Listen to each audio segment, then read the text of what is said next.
नमस्कार. आपण ऐकतोय साखी कहे कबीर. कबीरांचे दोहे आणि त्याचं स्वैर मराठी रूपांतर.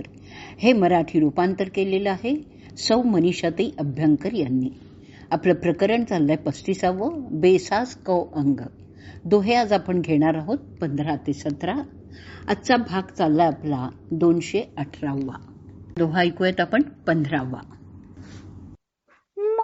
गण मरण समान है, बिरला बंचे कोई.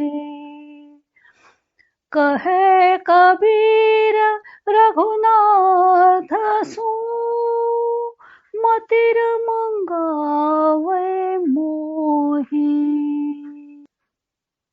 मांगण मरण समान है, बिरला बंचे कोई.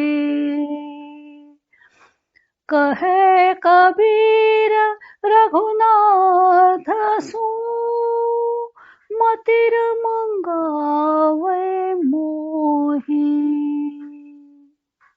कठीण शब्दांचे अर्थ ऐकूयात. मतीर, मतीर म्हणजे नको. दोह्याचा अर्थ ऐकूयात. याचना करणं हे मरणासमान आहे.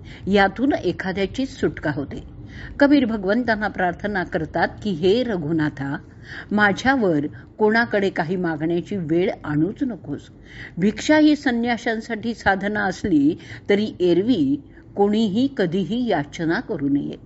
याचना करणं हे मृत्यू समानच आहे असं कबीर म्हणतात. एक सुभाषितकार तर म्हणतात की वेपथुर मलिनं वक्त्रं दीनावा गद्गद स्वरः, मरणे यानि चिन्हानि तानि चिन्हानि याचके. या सुभाषिताचा अर्थ असा आहे की थरथरणं, मलिन तोंड, दीनवाणी, सद्गदित स्वर ही जी मरणाच्या म्हणजे माणसाच्या ठिकाणी मरणाच्या वेळी लक्षणं दिसतात तीच याचकाच्या ठिकाणीही दिसतात. आणि म्हणूनच कबीर सांगतात की मांगण मरण समान आहे, म्हणजे स्वाभिमानाने जीवन जगावं, असेल त्यात समाधान मानावं. याचना करणाऱ्या मनुष्याच्या बाबतीत समाज जणू काही आंधळा असतो. त्याला याचना करणारा मनुष्य दिसतच नाही. आणि म्हणूनच एका सुभाषितकाराने म्हटलेलं आहे, भिक्षा मागण्यामुळे जणू मला काही सिद्धी प्राप्त झालेली आहे. कारण मला सर्वजण दिसतात पण मला मात्र कोणी पाहतच नाही. एकूणच याचना करणं हा समाजामध्ये गुण ओळखला जात नाही. आणि म्हणूनच कबीर ईश्वराजवळ प्रार्थना करतात की मला कधीही कुणापुढेही हात पसरावे लागू नयेत. आता आपण ह्याच दोह्यावरची मराठी साखी ऐकूयात. मागणे हे मरणा समरे, सुटे न त्यातून कोणी.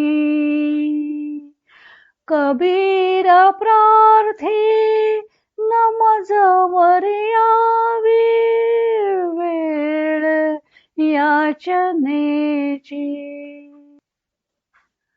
मागणे हे मरणा समरे, सुटे न त्यातून कोणी. कबीर प्रार्थी न मजवर यावी, वेळ याचनेची. पुढचा 16वा दोहा ऐकूयात. पाडल पंजर मन भंवर, अर्थ अनुपम बास. राम नाम सिंचामी, फल लागा बेसास. पाडल पंजर मन भंवर, अर्थ अनुपम बास. राम नाम सिंचामी, फल लागा बेसास. कठीण शब्दांचे अर्थ ऐकूयात. पाडल, पाडल म्हणजे पाटल पुष्प. अरथ, अरथ म्हणजे अर्थ, सार. पंजर, पंजर म्हणजे देह. दुह्याचा अर्थ ऐकूयात. पाटल वृक्षाचं फूल म्हणजेच शरीर आहे. मन म्हणजे भ्रमर आहे. अनुपम सुगंध प्राप्त करणं हा खरा हे शरीर प्राप्त करण्याचा अर्थ आहे. रामनामाचं सिंचन केलं तर विश्वासरूपी फलप्राप्ती होते. कबीर शरीराला पाटल वृक्षाच्या फुलाची उपमा देत आहेत. या वृक्षाचं फूल हे एकदम लालभडक असतं. अशी रंगीत फुलं भ्रमरांना आकृष्ट करतात. शरीररूपी पाटल पुष्प आहे, तर मन हा भ्रमर आहे. तो सतत या फुलांभोवती रुंजी घालत असतो, कारण यात ब्रह्मतत्वरूपी सुगंध भरलेला आहे. आणि ते ब्रह्मतत्व ह्या शरीरात नसेल तर हे शरीररूपी पाटल पुष्प कोमेजून जाईल. मग मनाला तो ब्रह्मतत्वरूपी सुगंध चाखायचा आहे, पण गुप्त सुगंध मिळणार कसा? सुगंध तर येतो आहे, पण त्याचं उत्पत्ती स्थान तर काही सापडत नाहीये. अशी त्या भ्रमराची अवस्था झाली आहे. मग अशी एक स्थिती येते की या फुलात ब्रह्मतत्वरूपी सुगंध नाहीच आहे, कदाचित तो दुसरीकडे असेल. म्हणून कबीर सांगतात की रामनाम रूपी जलाचा शिडकावा जर त्यावर केला तर ब्रह्मतत्वरूपी सुगंध त्या फुलातच आहे असा विश्वास निर्माण होईल आणि मन भ्रमर तो सुगंध मिळवण्याचा प्रयत्न करेल. आत्मतत्व जाणून घेणं हे या मानवी देहाचं प्रयोजन आहे.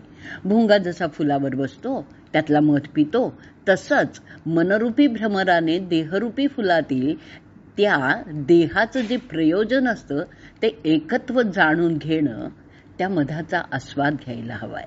आणि त्यासाठी त्या वृक्षाला रामनाम रूपी अमृताचं सिंचनच करायला हवंय. पाण्याने सिंचन केलेला वृक्ष सुद्धा आज ना उद्या मरतोच, पण जर रामनाम रूपी अमृताने सिंचन केलं तर मात्र तो वृक्ष अमरच होईल आणि त्याला विश्वासाचं फळ लागेल. हा विश्वासच त्याला एकत्वाचं ज्ञान करून देईल. आता आपण ह्या दोह्यावरची मराठी साखी ऐकूयात. पाटल काया ब्रह्मगंधन मधुप मन हे झाले. राम नामे सिंचन करता श्रद्धा फळते लागे. पाटल काया ब्रह्मगंधन मधुप मन हे झाले. राम नामे सिंचन करता श्रद्धा फळते लागे. पुढचा दोहा ऐकूयात, 17वा. मेर मिटी मुक्ता भया पाया ब्रह्म बिसास. अब मेरे दूजा को नहीं एक तुम्हारी आस. मेरा मिटी मुक्ता भया पाया ब्रह्म बिसास. अब मेरे दूजा को नहीं एक तुम्हारी आस. कठीण शब्दांचे अर्थ ऐकूयात. मेर, मेर म्हणजे माझं तुझं ह्या पणाचा भाव. मुक्ता, मुक्ता म्हणजे मोती. दोह्याचा अर्थ ऐकूयात. भेदभावाची भावना नाहीशी झाली आणि ब्रह्मविश्वासरूपी मोती प्राप्त झाला. हे ईश्वरा, आता मला तुझ्याशिवाय दुसरा कोणाचा आधार नाही.